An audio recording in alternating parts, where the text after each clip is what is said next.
ಬರ್ತಾನೆ, ಯಾವ್ಯಾವ ಸೊಲ್ಯೂಷನ್ ಹೇಳ್ತಿರ್ತಾನೆ. ನಾನು ಯಾಕೋ ಲಿಂಕ್ ಮಾಡಿರ್ತೀನಿ ಅವ್ರ ಕಾಯಿಲೆಗೆ ಫಾರ್ಮುಲಾನೇ ಬರಲ್ಲ. 12 ಸಬ್ಜೆಕ್ಟ್ ಇದೆ, ಅದರಲ್ಲಿ ಕಾಸ್ಟ್ ಟೀಟಾ, ಟ್ಯಾನ್ ಟೀಟಾ, ಪೀಟಾ ಗೀಟಾ ಅಂದ್ರೆ ನನ್ ನೋವೇನಂತ ನನಗ್ ಗೊತ್ತು. ನಾನ್ ಹೆಂಗ್ ತರ್ಕೊಂಡಿದ್ದೀನಿ ನನಗ್ ಗೊತ್ತಾಗುತ್ತೆ. ನಿಮ್ಗೆ ಹೆಂಗ್ರಿ ಅರ್ಥ ಆಗ್ಬೇಕು. ನಾವು ಕೊಟ್ಟಿರೋ ದೇಶ ಇದು.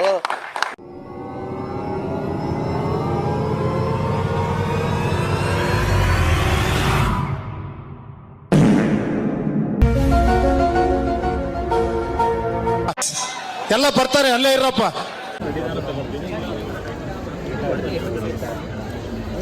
ನಿನ್ ಗೆದ್ರೆ ತಾನೆ.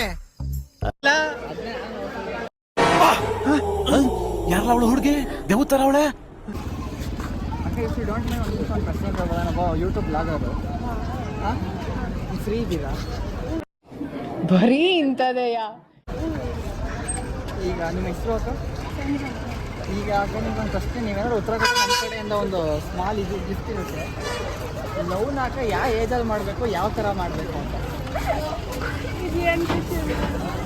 ನಿಮ್ಮ ಮನ್ಸಿಗೆ ಬಂದಿದ್ದು ಉತ್ತರ ಕೊಡಿ ಅಂತ. ಅಲ್ಲ, ಯಾವ ಥರ ಮಾಡಬೇಕು?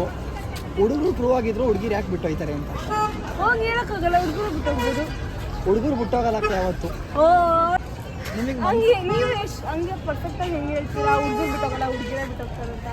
ಹುಡುಗಿರ್ನಾಕ ಹುಡುಗರು ಅಷ್ಟು ಟ್ರೂ ಆಗಿ ಲವ್ ಮಾಡ್ತಿರ್ತಾರೆ. ಜಾಸ್ತಿ ಫೀಲಿಂಗ್ಸ್ ಹೋಗೋದೇ ಹುಡುಗರು. ಮುಖದಲ್ಲಿ ಎಲ್ರಿಗೂ ಕಾಣಿಸುವಷ್ಟು ನಗು ಇರ್ಬೋದು, ಆದ್ರೆ ಮನ್ಸಲ್ಲಿ ಯಾರಿಗೂ ಕಾಣಿಸ್ತಿರೋಷ್ಟು ಯಾವ ಏಜಿಗೆ ಲವ್ ಮಾಡಿದ್ರೆ ಒಳ್ಳೇದು? ಯಾವ ಏಜಿಗೆ ಲವ್ ಮಾಡಿದ್ರೆ ಒಳ್ಳೇದು?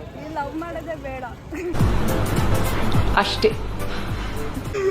ಮುಂದೆ ಪೇರೆಂಟ್ಸ್ ನೋಡಿ ಮದುವೆ ಮಾಡ್ತಾರೆ. ಇಲ್ಲ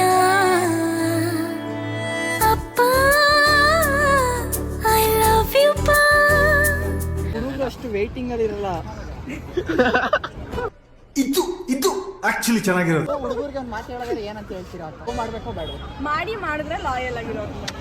ಮಾಡಿದ್ರೆ ಸಾಲಲ್ಲ, ಲವ್ ಮಾಡಿದ ಹುಡುಗಿನ ಕಣ್ಣಲ್ಲಿ ಕಣ್ಣಿಟ್ಟು ನೋಡ್ಕೋಬೇಕು. ಬರೀ ವಾರ್ಡ್ರೋಬ್ ಬೇಕು, ಇಡೀ ಮನೆಯಲ್ಲಿ ನಿಂದಲ್ವಾ. ಅದಕ್ಕಲ್ಲಿ ತುಂಬಾ ಇಷ್ಟಪಟ್ಟಿದ್ದು ಒಂದನ್ನು, ಅದು ನೀನು.